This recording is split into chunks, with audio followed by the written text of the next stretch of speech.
Welcome to Inside Marketing with MarketSurge, your front row seat to the boldest ideas and smartest strategies in the marketing game. Your host is Reed Hansen, Chief Growth Officer at MarketSurge. Hello and welcome back to Inside Marketing with MarketSurge. Today I'm delighted to be joined by Ryan Caracciolo, who is the founder and CEO of Striventa, a digital growth agency based in Arizona that has helped over 250 businesses across industries elevate their brand, marketing, and sales performance. With more than 15 years of experience in branding, digital strategy, and entrepreneurship, Ryan has led campaigns generating millions in revenue for clients ranging from local service businesses to national B2B firms. Under his leadership, Striventa has become known for its data-backed, story-driven approach, blending strategic clarity with creative execution. A former news producer turned marketing powerhouse, Ryan brings a rare mix of narrative instinct and business acumen, making him a trusted advisor for brands who are ready to scale with purpose, not just noise. Ryan, welcome to the podcast. Wow, thanks. What an intro there. Too good to me. Well, no, I wish I could take full credit, but I do have a very helpful AI agent that helps me on. Nice. But yeah, delighted to meet you and have you on the podcast. Awesome, Now, yeah, thanks for having me. It's really my pleasure. So I know you work a lot with, a lot of different kinds of businesses, but really helping these businesses to win online. In your words, what does it actually mean to win online, like in 2025, for example? Yeah, great question.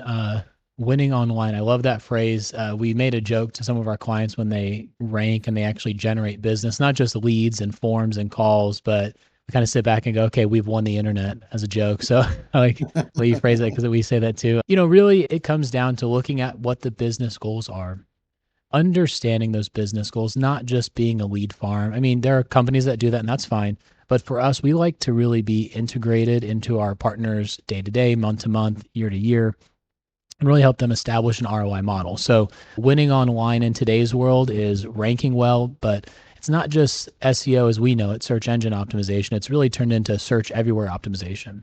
And so helping companies understand that, execute consistently on that. Every platform is going to be different. But as long as you have your brand holistically connected across those platforms with your messaging that goes after their ideal customers, to me, that's what winning online is. It's ranking well, it's generating qualified leads. It's never a volume conversation. It's always about the quality of leads. And so when you can get that dialed in, when you're actually closing business and being able to track that business as revenue, and you can source it back to one of the 8 to 10 different online sources that we like to track the most, that's what winning online is. That's great. Well, that leads us maybe to my first rabbit hole that I wanted to take you down. You mentioned SEO, and I know you do a lot of work with people's online presence and branding. A big concern for many of us, whether we're service providers or businesses with websites, is what is going on with AI and how's it affecting SEO? Do we need to approach it differently? Is SEO even worth it? Do we just wait and see? I don't know. What do you think? What are your thoughts?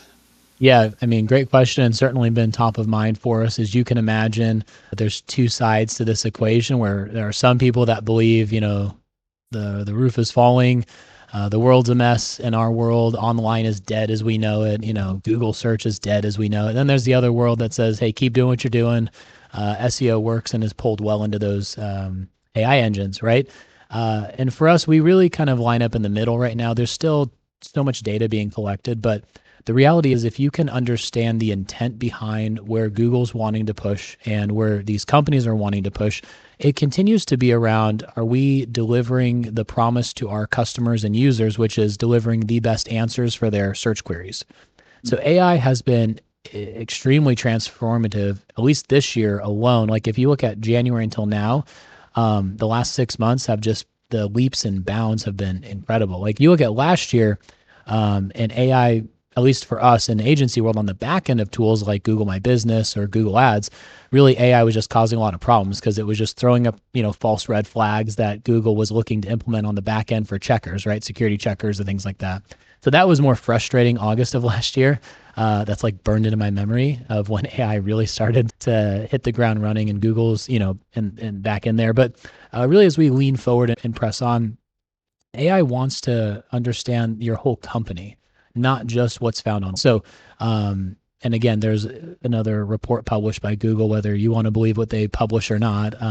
I tend to read them, and then you deduce it from there based on your data. But AI engines are still pulling from your website. They're still going to pull in your content, being relevant from an SEO standpoint. I know I made the phrase search everywhere optimization, but if we were to take search engine optimization, that's still relevant in today's day and age, because AI is pulling from that as well. Now, AI is also pulling from other sort of brand recognition opportunities, meaning certificates, accreditations, like the BBB accreditation, for instance, is a great example of something. Whether business owners want to hear that or not, that's just where we're at. Social feeds, Instagram just started getting indexed in Google, right?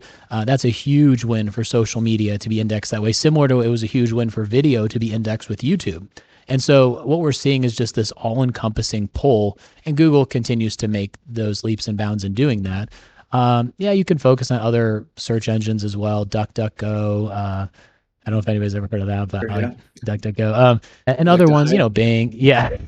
Yahoo, is it Yahoo dead or not? I don't know. But the reality is like AI is transforming all of this. People are trusting it at a higher rate than ever before when it comes to search engines, meaning their queries are 20 to 30 times longer than a normal search engine query. Mhm. So the amount of data that these companies are collecting, ChatGPT and Grok, for instance, 20 to 30 times more than a typical search.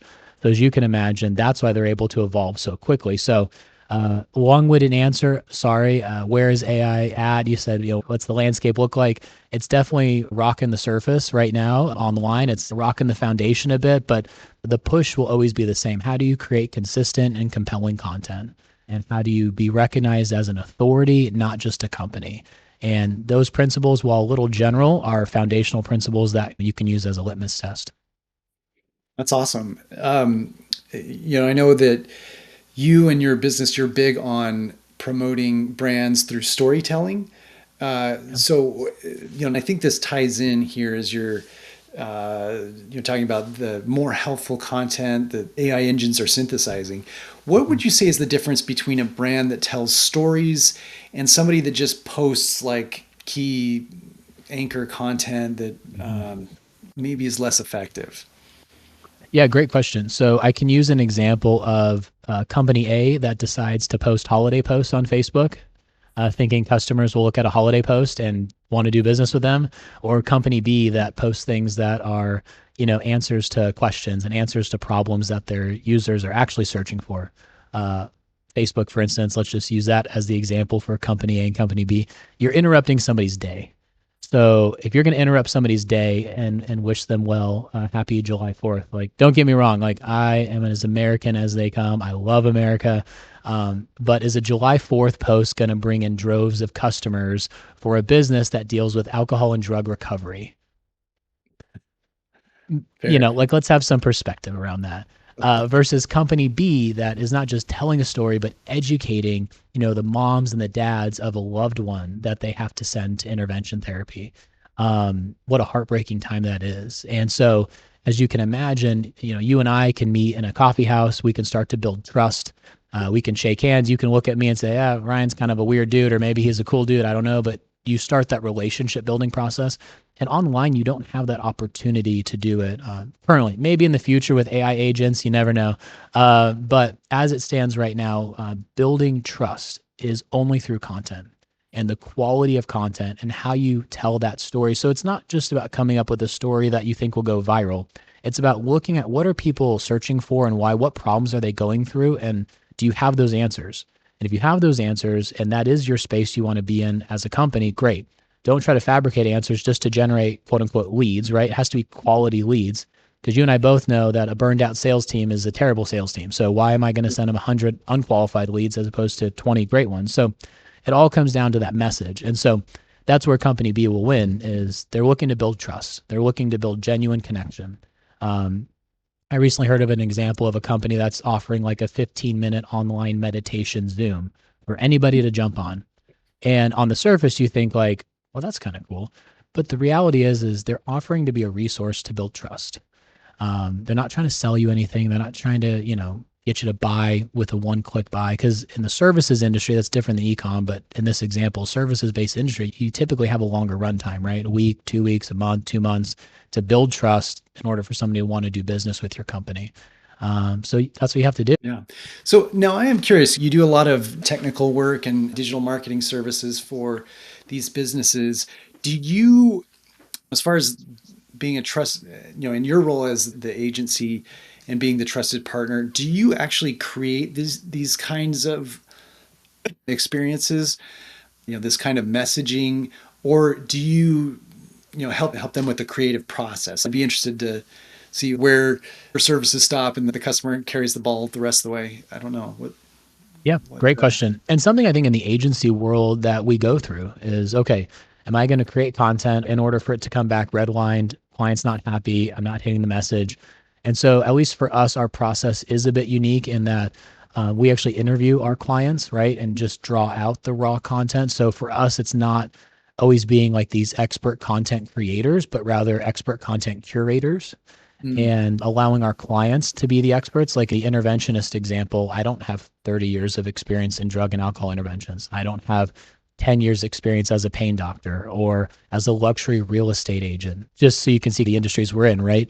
They're specialized industries. And I can't promise somebody like in 30 days, my team is going to learn exactly how you talk. But what we can promise is that we know the game plan, we know the opportunities to go after based upon what we believe the ideal customer is together.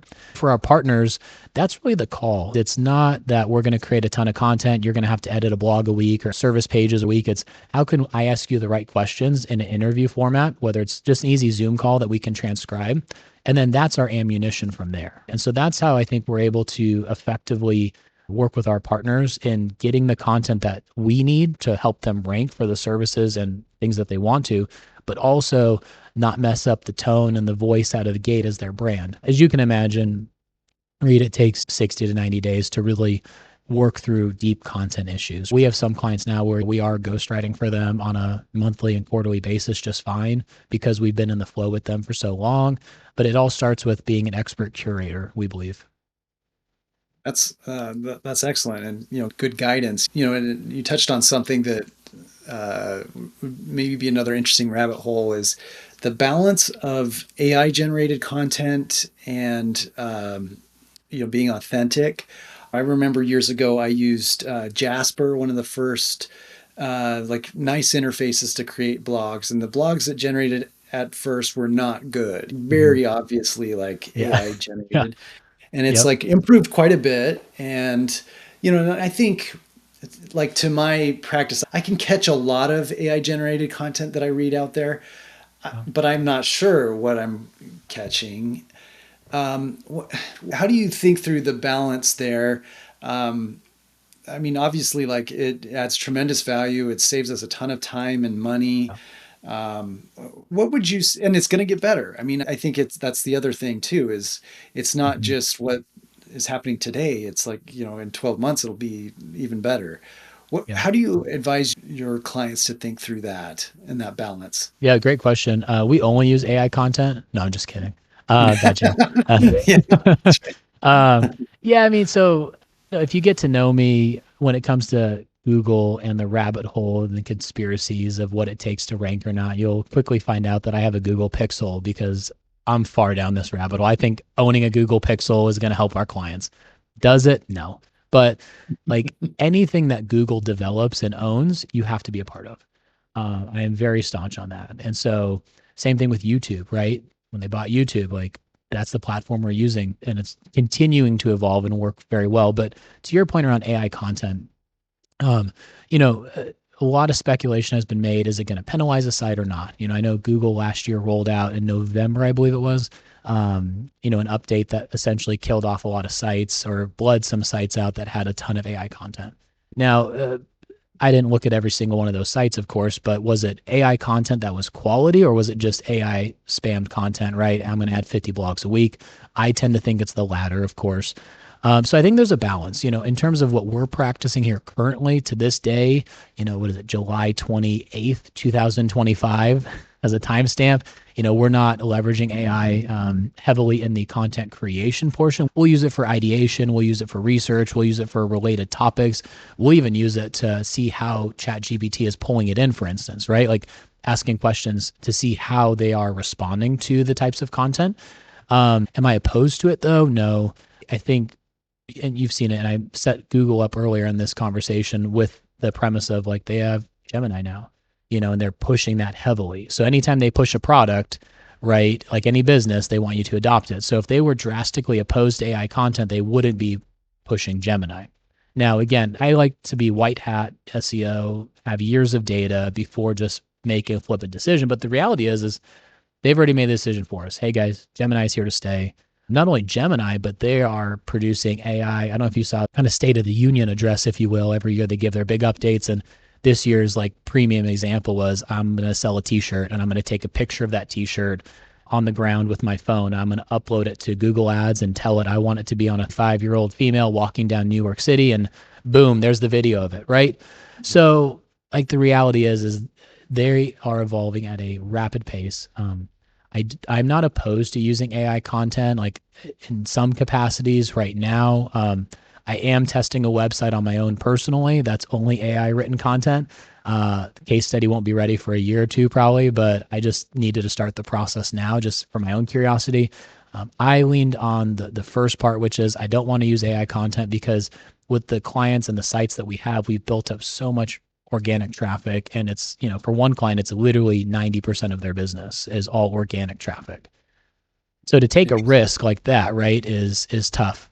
But again, on the flip side, with the recent developments over the last few months, I'm not opposed to it. I think you just have to do it well. I think you have to make it human. Like you said, you've seen the evolving nature of Jasper. I think you have to use it in a way that will be relevant to users. That's everybody's brand promise is if I search for something, I want to find the best answer and I want it to be from an authority. So you're just pumping AI content out there, not checking it, not editing it, doing sorts of things like that. That's a huge red flag. But I don't know. I'm still investigating, not to be non-committal, but all of that background to say it's still under investigation if we want to pump it out in mass, right? I think there's enough proof to suggest that it wouldn't be detrimental, but at the same time, not any that I'd want to take a risk on with our clients yet currently. But yeah, for everything else, it's great. I mean, Excel formulas, I can name off tons of tactics. And then, again, people are going to be like, oh, you're not leveraging it fully by just using it for Excel formulas. I'm like, okay, like let's have some perspective. Like, I think it's phenomenal. I've loved every minute of it because I think it allows us to have so much more efficiencies, which allows us to produce more for our clients. But in terms of raw content that I'm just going to slap up on a website based on our SEO framework, I'm not quite there yet, but everything else, yeah, we're leveraging it heavily, especially for like, it's like just checking, right? Just checking the data, checking the research. Hey, here's an ad campaign, that we have an idea of based on this research. What are some other companies? Like the amount of data it can process is phenomenal. So you'd be a fool not to use it, but use it wisely. Yeah. No, I mean, I think that's well said. And I think I agree with everything you're saying. I do use AI content quite a bit, mostly on my blog. We tend for like, key pages on our website, we do, handcraft the content or look at it very closely. Try not to be, keyword stuffing or, like Exactly. stuff that just sounds dumb, So, and I'm just fascinated with where it's going. Just as an aside, before this call I was working in Cursor and building a fantasy football app, and Nice. like I'm really enjoying playing with that as a non-coder, and I'm just excited for the future. I think it's going to make our lives better. Yeah. I do hope we can sort out like the employment issues that it might raise, but Yeah. I do hope it just overall it increases our standard of living. Yeah, and that's where I'm at too. I love that you brought that up, like real world examples beyond our agency world. Like I think there was that report where it detected cancer, like 10 years earlier. Yeah. Like absolutely incredible. Like things that need to be leveraged for the good of humanity, of course, right? In that healthcare setting. So that's a cool example. Your example though too of like, is it going to affect employment? I don't know. I think it's going to like shift the way people do certain tasks, but I do think, side note, if it's okay, like if you look at the Yeah. trade market, like electricians, plumbers, like that market, it has been exploding for the last decade in general. Like it's, we met one company that was giving like a 20 or $30,000 sign-on bonus to be an electrician, and their responsibility was 3 to 4 jobs a day only that were blocked off for 2-hour chunks, and then they had like their own yoga studio in their office. Like the red carpet's been rolled out because nobody's doing trades. And I just found it to be fascinating. I was like, this is Yeah. a cool time. So Yeah. it's interesting, right? Where AI, may influence some, may bring back some others. We don't know the full extent of it, but it is interesting to see landscapes, being changed so quickly. I don't think I've Yeah. ever seen landscapes change this quickly in my lifetime. I'm still fairly young, but I don't think I've seen it change this quickly, like in mass. Like January until now is a great data point to study of how fast it's Yeah, evolved. it is. Yeah. I mean, we could probably spend a whole podcast talking about Yeah. just that aspect of Yeah. it, but so um, yeah, maybe we'll Yeah. do another podcast. We'll see. But Yeah.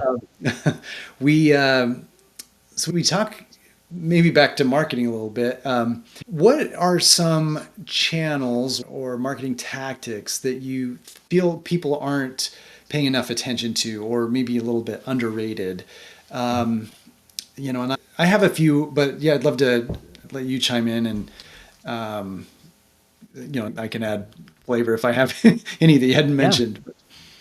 No, yeah, it's a great question. I would say, at least from my standpoint, from what we've seen, like SEO, not just from a standpoint of like the flashy side of SEO, right? Everybody knows the buzzword, but very few understand the blocking and tackling of it that it takes.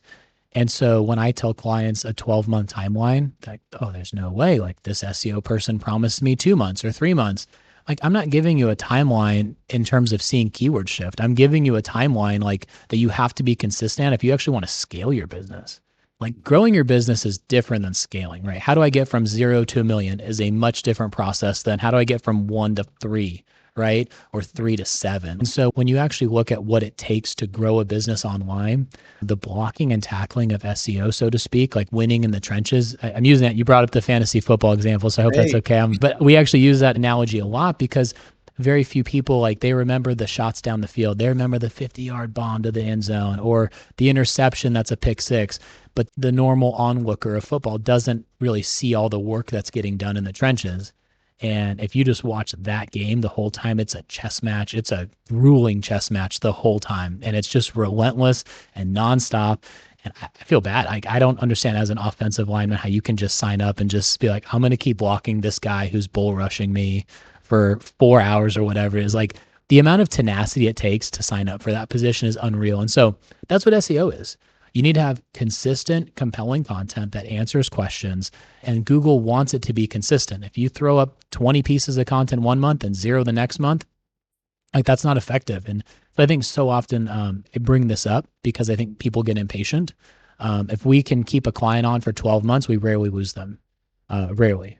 But it's that process of getting there. Usually it's around month 4, right? It's like, hey, maybe 3, 4. I'm still paying this overhead. I'm not seeing the results. It's like, yeah, because like you have like you're 5 to 10 years behind your competitors. Like you have some time to build to get on top of the tidal wave. And so I love talking about it because I feel like as a buzzword, people like to talk about it, but then as a like actual practice that will grow a business, they forget to mention that it does take a long time. I'm not saying it's going to take 12 months, but to get it to a place where your business is leveraging and developing an ROI model, that's a different conversation than just seeing keywords pop up on the first page.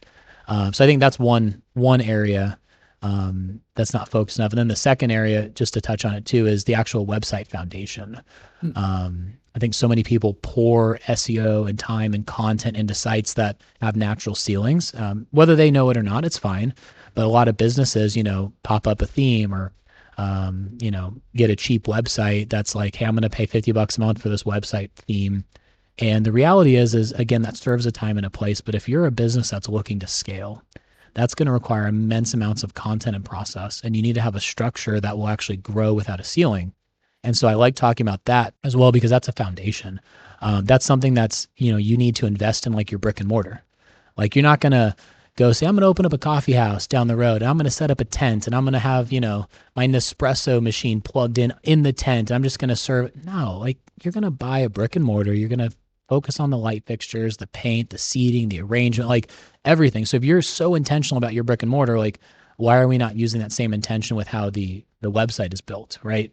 And that's again an analogy I like to use because I think it points out like the foundation is so critical to not just how's it going to grow the first year, but is this going to be sustainable for 5 to 10 years? And am I ever going to have to rebuild it, or can I just keep redesigning and adding on?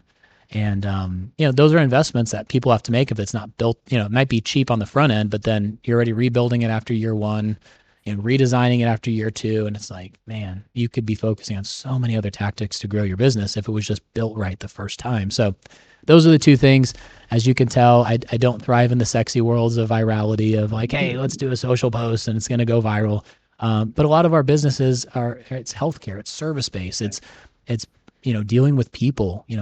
Relationship is business. Like so how do you build that relationship? It's through quality and integrity of understanding, is this a foundation that's going to speak to them well? And are these tactics that, over time are going to grow? And so, that's where I would kind of land on it, at least initially. That's awesome. Yeah. No, I think like you're talking about, like getting down to the fundamentals and making sure every piece is in place is a great illustration of how you're going to be successful online. And I love that. I guess the ones that came to mind for me, I do love podcasting, and Yep. we both seek out guest opportunities on podcasts, which I think have been tremendous. Agreed. And I'd really like, if anybody in the audience is looking for some quick wins that take, I wouldn't say no effort, but basically you're having a conversation and you're rattling off things that are in your field of expertise. I think Yep. taking advantage of these opportunities is fantastic. Huge. That's a great call out. Yeah. Podcasting is huge. People want to hear from the source. And Yeah. if I can hear a podcast with a doctor I'm going to go see, not just website content, like they want to see the person. I think that's a great call out. Yeah. Yeah.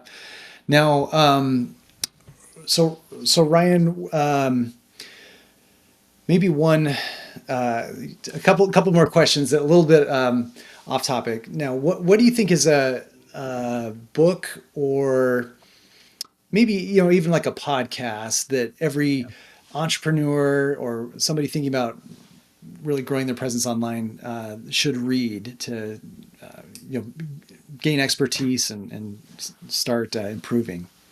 Yeah, great question. I would say the books that I typically recommend at first are books that drive at a core. So I'm not sidestepping the question, but if I may, uh, Extreme Ownership, Jocko Willink, like Oh, nice. Okay. phenomenal book, phenomenal book, phenomenal principles. And then on the marketing side, I still lean on Blue Ocean Strategy. Nice. I think in terms of it being like a one-to-one digital, expertise read, not so much, but again, it just really helps you understand where your business is at and who you're competing against versus the blue oceans that exist. And so I think the examples that it gave are timeless and relevant. But those two examples come to mind that I typically say, initially when people ask me that question, it's Extreme Ownership by Jocko Willink. Because if you can make it through that book and not feel like, if you don't feel like you're going to want to run through a wall for that guy after you read that book, like you're not a business entrepreneur. I'm just kidding. Just That's kidding. awesome. I mean, But it's just such a great book of principles, right? Another one is Atomic Habits, though. That's a oh great yeah, book too. yes, I love yeah, that book. That author is the only author that I actually sign up for newsletters from because he always gives like 3 relevant points. But, breaking down understanding if I have a goal, it's not about the goal, it's about the habits to get to that goal. So I think that book really helped shape me early on with the business. But then, yeah, Blue Ocean Strategy. It went over like the example of Cirque du Soleil and how they reinvented the Barnum and Bailey culture. I thought that was a oh cool nice, example.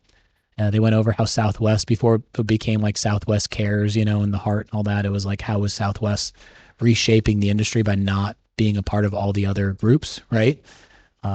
And now they like totally deleted their pricing model back to like, right? It's right, like a few decades anyway. So like I think those examples are great because it drives at like foundational principles that will overflow into the business. Yeah, those come to mind initially. those are great. And Yeah. if you were to, this will be the last question, and I'm putting you I on the love spot. them, man. If you were to pick a fictional character from a movie or even a book, somebody well recognized, that describes what you do professionally, who comes to mind? Oh man. Yeah, I'd say a fictional character. If you can make a case for a real world character, that's fine too. But that might be No, the no, fictional is fun. yeah. I would say sometimes I feel like Aragorn from Lord of the Rings is like, man, Interesting. In what sense? yeah, it's just like, hey, every day you got to gear up for battle, and you don't know what's going to happen, and you got to lead the people the right way. You got to put, servant leadership first. Like he was always, a person that would put his team first, and I try to live by that. I falter, all the time. But if you were to ask me, like, what do you feel like for a job? Like, yeah, I'm not going to battle every day. Like physically, I get that, but sometimes I think as a business owner, it's okay to be honest and realize, like, hey, I got to armor up. I don't know what I'm gonna be facing today, and I'm gonna get some crazy examples potentially, or I'm gonna have to deal with some, team items, but I need to be focused on serving, and I need to be focused on being tenacious and not giving up. And so I guess if my Lord of the Rings nerdship comes out in that question, sure, so be it. But yeah, Awesome. that's how I'd answer that. Yeah, that's awesome. No, I think that's great. I have heard definitely some unique answers to that. And, for me, I think it's, I'm Willy Wonka minus the harming of children.